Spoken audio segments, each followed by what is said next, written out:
The story begins in the High Council chamber. The glowing bright holograms in the middle of the room illuminated the polished metal pipes holding the room together. It was dark outside. It was abnormal for the council to meet this late, but the war demanded it. A lot was happening around the galaxy, and many masters were fighting on distant worlds, where it was actually not night. Plus, there was another very important matter the council had to discuss. At least, that's what young Skywalker was telling them. In the middle of the room, a hologram of Rex and Anakin was buzzing. Anakin spoke decisively. He said that even if the council did not believe Fives, they still needed to consider it. This might be the Sith's plot all along. Everything going on was extremely unsettling and suspicious. Fives was a good soldier, a good man. They needed to investigate this, for Fives, for the Republic. There was a long moment of silence. Windu spoke, explaining that there was a lot going on at the moment, and that other things were demanding the Jedi's attention. But Anakin definitely had a point. They could not allow the war to cloud their judgment. Windu's words carried strong authority, and he knew he would need it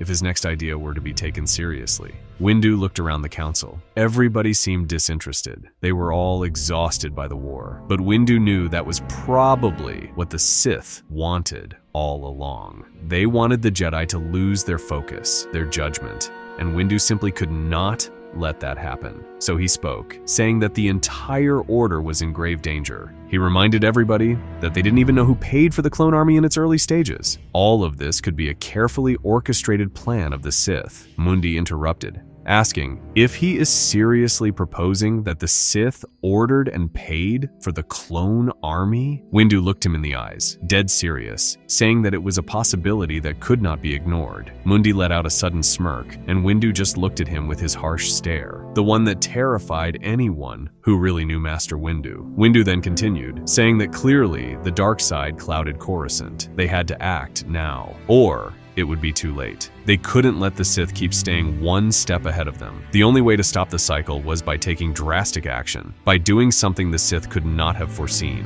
They needed to leave Coruscant. The light side nexus of the planet was all but gone. They needed a different place, away from the dark side, away from politics, and away from the clones. Most council members were shocked, but Yoda nodded, and suddenly, the ridiculous idea became a reality. Yoda said that leave the war they would need, saw that as betrayal, some might. Obi-Wan now stepped in front of Anakin on the hologram, saying that that was not their concern right now. Master Windu was right. It was time for the Jedi to relocate, away from Coruscant, away from this madness. Anakin was conflicted. He was happy that Fives' words were being taken seriously, but this felt like betrayal, a betrayal to the clones, to the Republic. They needed to keep fighting. It was only right. But before Anakin could jump in, Yoda concluded the meeting. Strange it may seem, but evidence enough there is. Do something we must. Relocate the order to Dantooine we must. No politics, no war, no clones, only Jedi.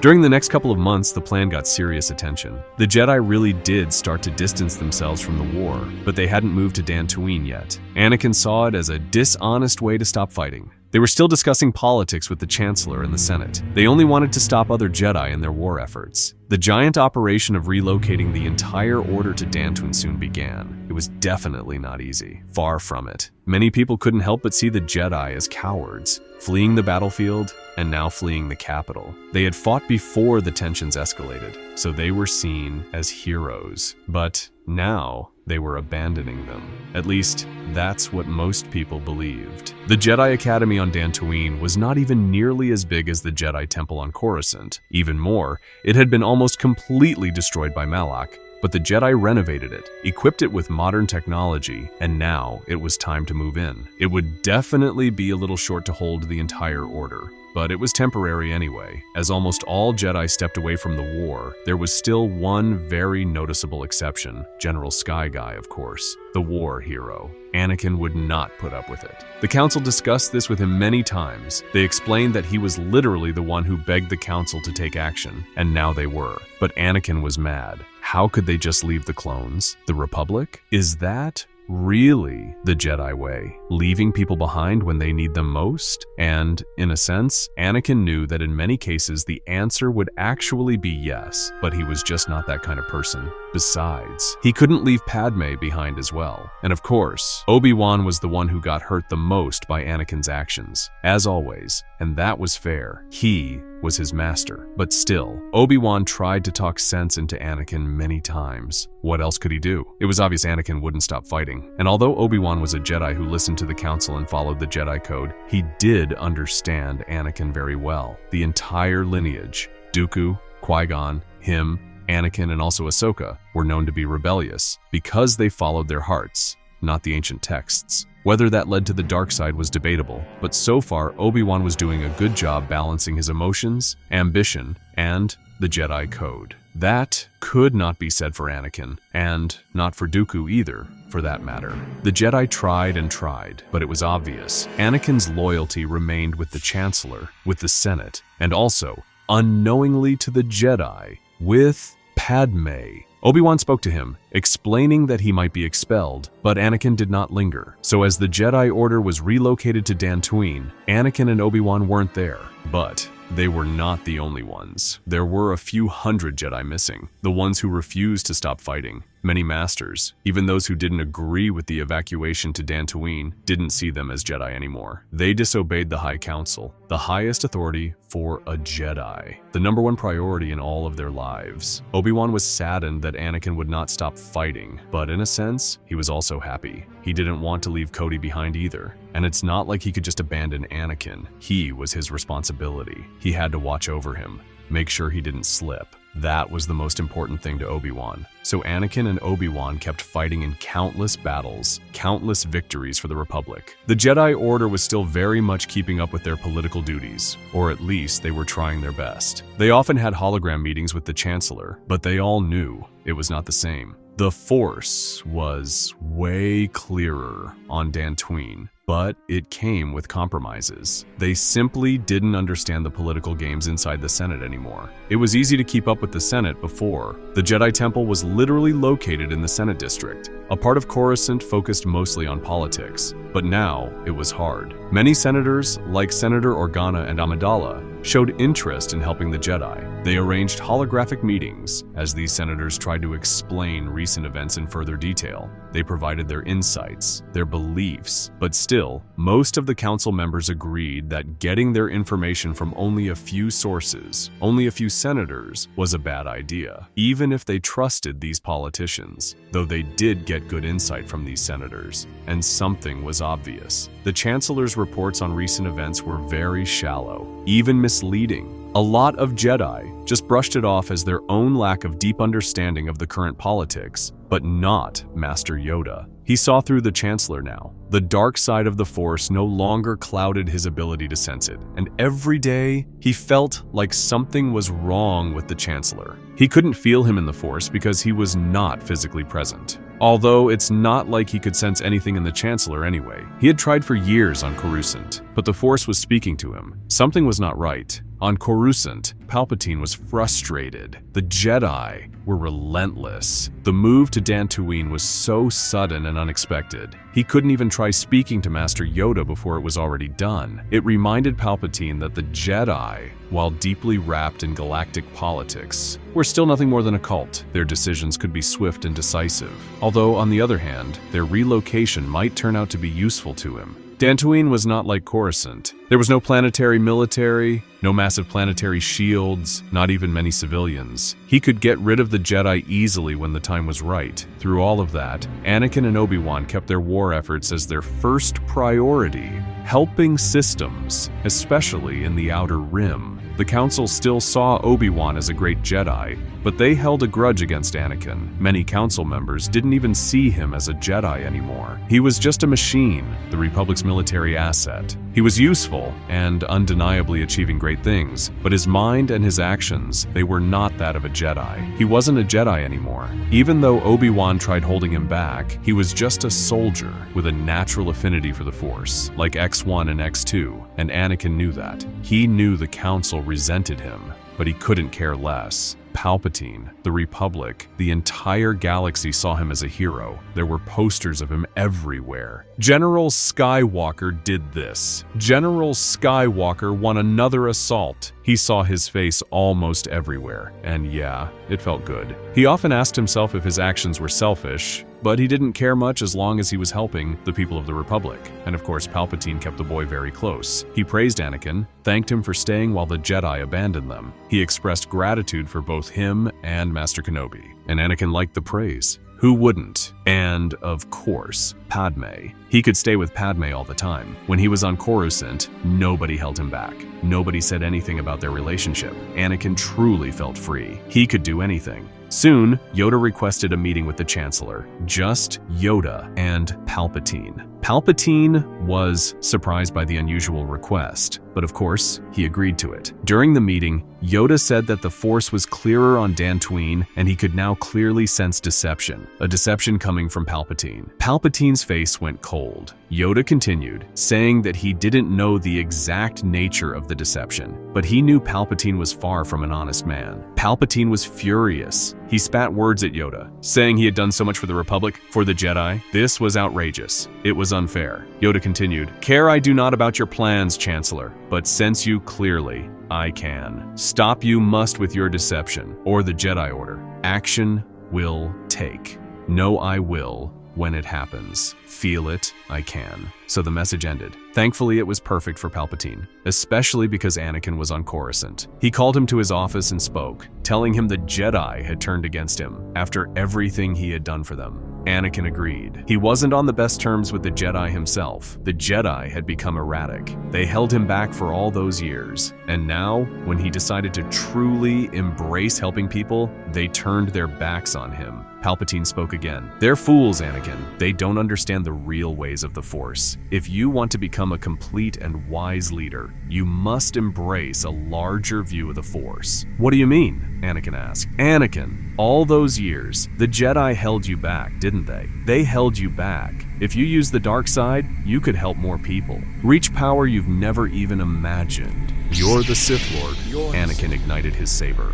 "Listen, don't continue to be a pawn of the Jedi Council." There was a long moment of silence. Anakin knew he needed to arrest Palpatine. The Jedi didn't trust him, and they were all on Dantooine. He couldn't go ask for help. He would have to deal with this himself. Palpatine calmly made his way to the comlink on his desk and contacted security. Then he said, with a malicious voice, "If you won't turn, then you will fall," before igniting his saber and lunging at Anakin. Palpatine pushed Anakin into a tight corridor, advancing with all his fury, knowing he wouldn't have to keep this up much longer. Security would arrive any moment now. Seconds later, royal guards and the Coruscant Guard burst through the door, their blasters set to stun. They fired at Anakin, but at the last moment, he dodged the incoming attacks. He was so focused on Palpatine, he barely noticed the arrival of the security forces. Then, Palpatine released Force lightning from his fingers. It struck Anakin in the back, and he collapsed. The security forces knocked him out and carried him out of Palpatine's quarters. Palpatine had planned this all along. With the Jedi on Dantooine, Anakin wasn't obsessed with mysterious power. He felt free. Besides, Palpatine couldn't easily twist Anakin's view of the Jedi as traitors if they were far away.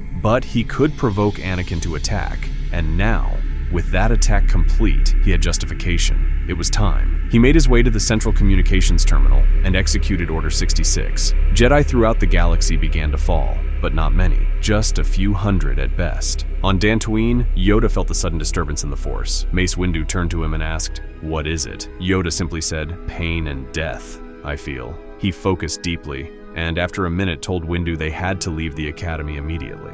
Mace was confused. He couldn't feel anything, and neither could most of the Jedi at the Academy. But Yoda was the Grandmaster for a reason. As the Jedi began moving out to the grassy fields nearby, Venator-class Star Destroyers appeared in the sky. Without hesitation, they opened fire on the Academy. The Jedi ran as the Dantooine Academy was destroyed for the second time. The giant plasma bolts from the Destroyers' cannons didn't stop for minutes, until the entire Academy was nothing but rubble. Then, LAATs began landing, searching for survivors. Yoda made a decision. They couldn't just hide. So the Jedi leapt from their cover, striking like a furious wave.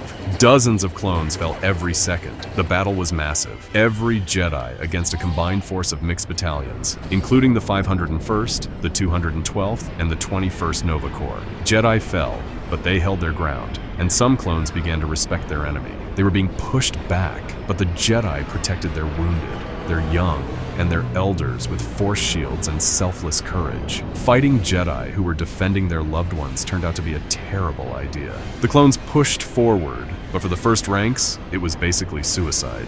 LAATs kept landing, and the Jedi kept fighting, deflecting blaster fire, slicing through the waves of clone troopers. Eventually, the clones hesitated, recalculating.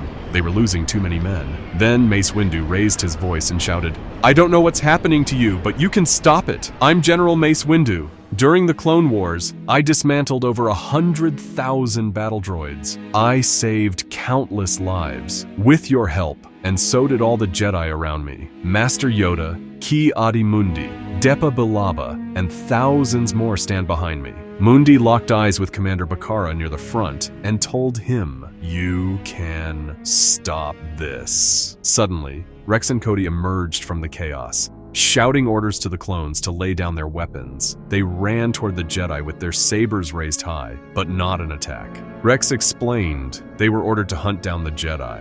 The Chancellor had executed the order. It seemed their inhibitor chips had forced them to comply at first, but after Windu's speech, something broke. The chip stopped working. Windu didn't know if he fully believed it. Rex continued saying that right now Palpatine was giving a speech in the Senate. If they acted quickly, they might be able to capture and arrest him. Windu was cautious. He didn't want to take the entire order with him, only Jedi who could fight. He still didn't fully trust the clones, so he, along with about 100 Jedi, Ki Adi Mundi, Depa Billaba, Shak Ti, Agan Kolar, Kit Fisto, and Plo Koon among them, boarded one of the Star Destroyers and jumped to hyperspace with urgency toward the capital. Meanwhile, Palpatine was standing before the Senate, giving a long but captivating speech. "The remaining Jedi will be hunted down and defeated," he declared. Suddenly, the sky above the Senate chamber darkened. The natural light pouring through the rotunda's open sky vanished. Everyone looked up in confusion. Then blue and green lights flickered through the darkness. It was the Jedi. Windu leapt first, diving through the Coruscant sky without hesitation. His lightsaber ignited, robes flaring behind him like judgment itself, a blur of brown and violet fury. Time froze for a heartbeat as the dome's transparency shattered above the Chancellor. Glass rained down in a sparkling explosion as Windu crashed onto the central platform, force-pushing guards aside like paper. Gasps echoed as the Senate fell into stunned silence. Palpatine turned, swirling robes, mouth open to scream something ancient and terrible. Windu's blade was faster, a flash of violet light, raw, final, then silence. Palpatine's head hit the floor with a thud, his body collapsing after it, robes folding like a dying flame.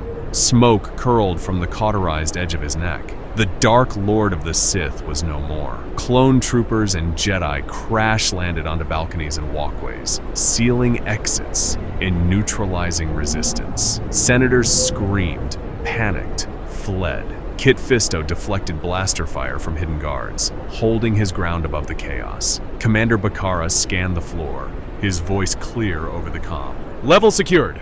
Confirm kill. Sidious is down." Windu stood over the body, the man he had suspected for years, but never been allowed to confront. The Sith's true face revealed in death, pale, sunken, monstrous. The weight of it struck everyone present. But now came the real challenge, explaining their actions to the Senate. The rotunda had never been so silent. Windu stepped forward, took a breath, and his voice rang out through the chamber. This was not treason. What you witnessed was the unmasking of the true traitor, Darth Sidious, the Sith Lord who orchestrated this war, the man you knew as Palpatine. A wave of murmurs swept the chamber. Senator Ask Ak from Malastare stood and shouted, "You're telling us the Supreme Chancellor was a Sith Lord, and the Jedi executed him without a trial?"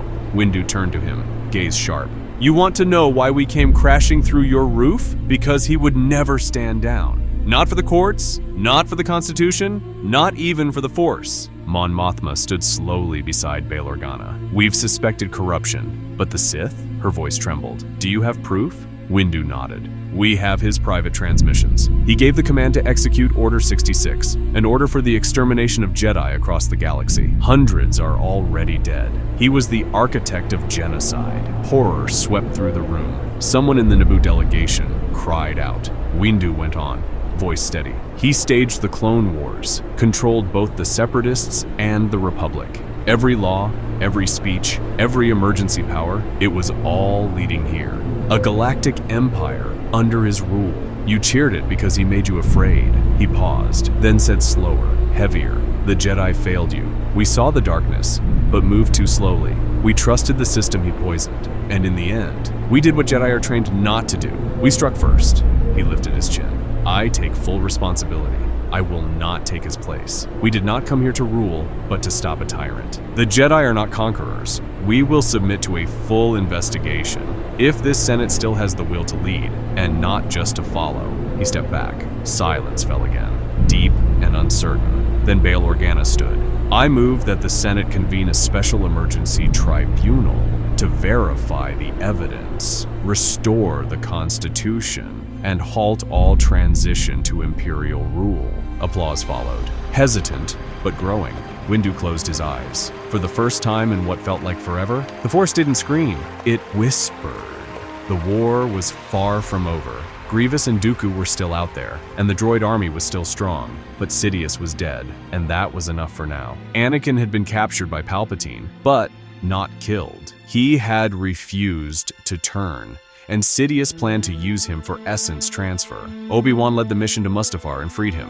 Anakin was pale, weak, but alive. He and Obi-Wan returned to the front lines, while the Jedi Order remained on Dantooine. If they hadn't been there during Order 66, who knows what would have happened? Across the galaxy, many now hated the Jedi, and many clones couldn't resist the Order at first. But slowly, without new commands from Darth Sidious, their inhibitor chips began to fail. There was much cleaning up to do, much healing. But Sidious was gone.